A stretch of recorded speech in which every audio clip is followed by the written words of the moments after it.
जय श्री कृष्णा। राधे राधे दोस्तों कार्तिक मास शुरू हो चुका है और हम सभी जानते हैं कि कार्तिक मास को सभी महीनों में सर्वश्रेष्ठ महीना माना जाता है।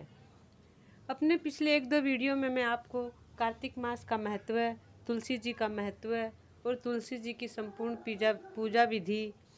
पूजा विधि के बारे में जानकारी दे चुकी हूँ।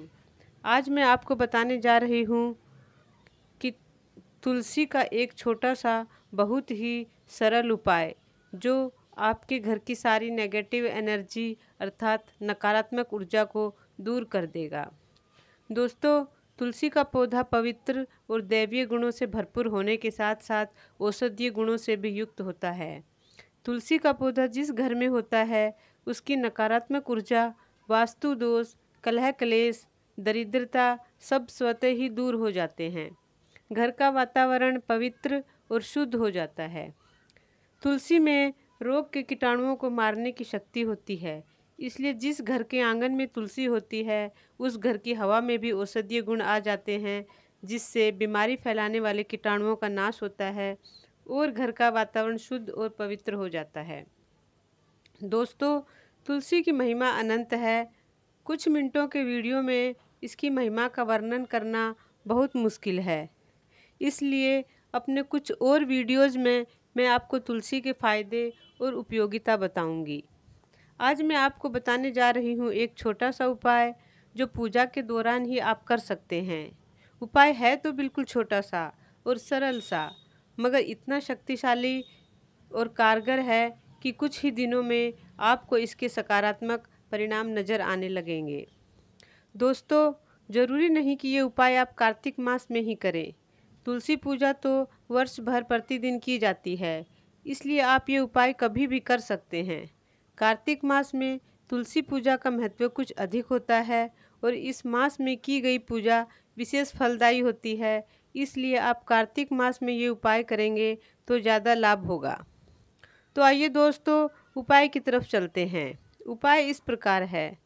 सुबह स्नानादि से निवृत्त होकर जब आप तुलसी पूजा करते हैं तो पूजा सामग्री के साथ एक खाली कटोरी भी साथ ले लें।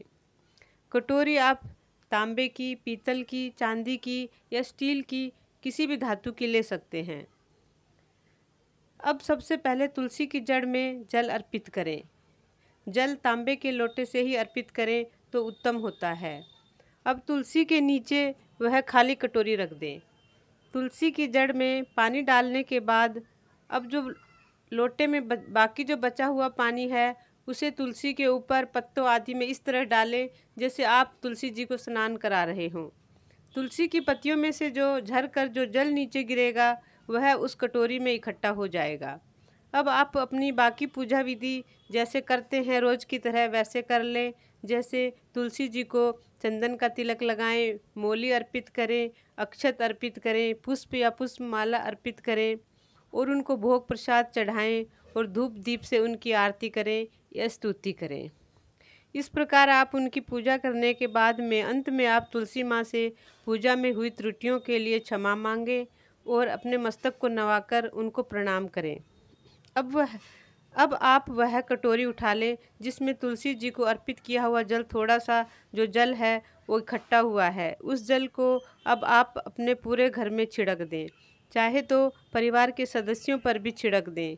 कुछ दिन बाद आप देखेंगे कि घर की नकारात्मक ऊर्जा धीरे धीरे समाप्त होती जा रही है और घर में सुख, शांति और समृद्धि का वास हो रहा है। कुछ दिन के प्रयोग से ही आपको लाभ दिखाई देने लगेगा।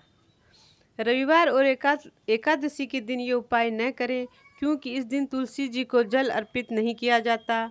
कहा जाता है कि रविवार और एकादशी के दिन तुलसी माता निर्जला व्रत रहती हैं, इसलिए उस दिन न तो उन्हें छूना चाहिए, न ही जल अर्पित करना चाहिए और न ही उनकी पत्तियां तोड़नी चाहिए। ऐसा करने से दोष लगता है। तो दोस्तों, है ना बिल्कुल आसान सा उपाय। आप चाहे तो इसे रोज़ कर सकते हैं, क्योंकि इस उपाय को करने में न तो खर्चा लगता है और न ही ज़्यादा वक्त।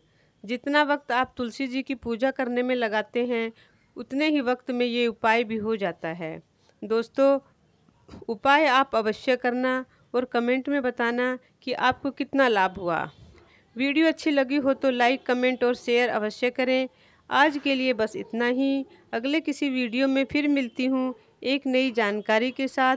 तब तक के लिए जय श्री कृष्णा, राधे राधे दोस्तों। आपका दिन शुभ हो। वीडियो अंत तक देखने के लिए धन्यवाद।